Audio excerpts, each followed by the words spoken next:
Ryman's got a really interesting history because John and Kevin started as, John was actually Kevin's accountant and Kevin was a private detective, and back in the early 80s Kevin investigated a fire at a rest home in Christchurch, and he investigated the fire, but he did a bit more investigation as well because he wasn't that wrapped with what he found in the rest home, and thought he could do the job a lot better. And so he and John got together, and their first venture was a rest home in Christchurch. Well, yeah, it's a little bit of an urban myth, but apparently they put in about $5,000 each, and both of them claim the other didn't put the $5,000 in either. And but they put in $10,000 capital for their first venture, and that was the only capital they put into the company. Well, it was a personal ambition of John's to list a company on the stock exchange. He had previously been involved as a director of Michael Hill and wanted to list a company. Kevin was probably the more reluctant participant, being a private businessman. He's a very private guy, and but he could see the benefit. And the idea of the listing was to just build up the capital base, because John and Kevin recognised no matter how successful they'd been at building a capital base, they needed, if they wanted the company to be really scaled up with the ambitions they had, they needed some other shareholders and some outside equity involved.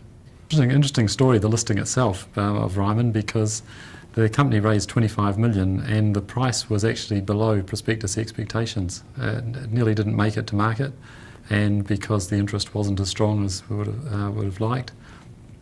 But in hindsight's a wonderful thing. In hindsight, it was probably the best outcome possible, because it meant that the investors who got in originally got a win. And it meant that you build up, it was the start of building credibility and goodwill with shareholders. So in terms of listing, the benefits initially were that we had profile, but more importantly, it was starting to build the credibility in the investment sector. Just because you've listed and issued a prospectus doesn't mean you've got instant credibility.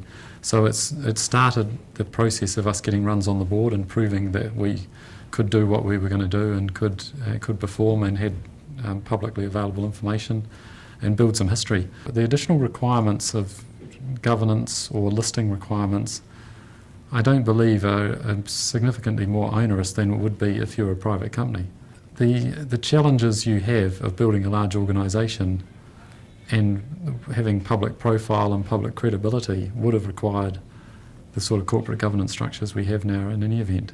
So listing was slightly more onerous, but not significantly more onerous, and the payback is that if you do have a public profile and are transparent, you build credibility. We've moved from 135 million market cap on listing to just under 4 billion these days. The idea was to build a really successful and well-run business that has got longevity, and we haven't needed to expand our capital base, and we haven't wanted to, because if we were able to grow without going back to shareholders for more money, then that was important to us.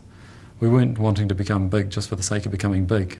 Look, if someone came to me today as an entrepreneur and said, you know, I want to list a company, the first thing I'd say to them is make sure you've got yourself ready, you've got a business that's ready to be listed, so you've got yourself in shape, and that you're prepared to accept the public scrutiny, because what comes with it is a lot of attention and a lot of scrutiny, but the benefits are huge if you are building up that public reputation. So if you're in the space and you have the desire and you're willing to expose yourself to that scrutiny, then the payoff is huge.